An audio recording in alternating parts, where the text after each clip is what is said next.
Welcome to our comparison of two popular portable washing machines, the ROVSUN 15 LBS portable washing machine and the Erivess compact mini twin tub. In this video, we will delve into their features, specifications, and performance to help you make an informed decision. Whether you're living in a small apartment, dorm, or RV, choosing the right washing machine is crucial for convenience and efficiency.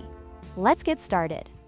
When it comes to capacity, the ROVSUN offers a total of 15 pounds, with 9 pounds for washing and 6 pounds for spinning.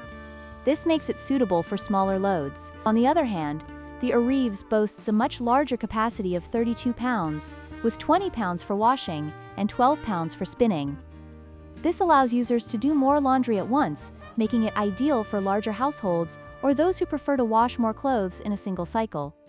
In terms of design, the ROVSUN is a compact single unit that is easy to fit into small spaces, making it perfect for apartments or dorms. However, the Erivess features a twin tub design that allows for simultaneous washing and spinning, which can save time and increase efficiency.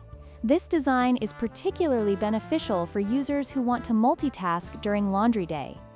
Lastly, when we look at additional features, the ROVSUN comes with basic functionalities such as a built-in drain pump and timer control. In contrast, the Erivess not only has these features, but also includes a drying rack and hangers, providing added convenience for users who need to dry their clothes efficiently. This makes the Erivess a more versatile option for those looking for more than just a washing machine. In conclusion, both the ROVSUN and Erivess portable washing machines offer unique advantages depending on your needs. If you prioritize budget and compactness, the ROVSUN is a great choice. However, if you require higher capacity and additional features like a drying rack, the Erivess is worth the investment. Thank you for watching, and don't forget to like, share, and subscribe for more comparisons.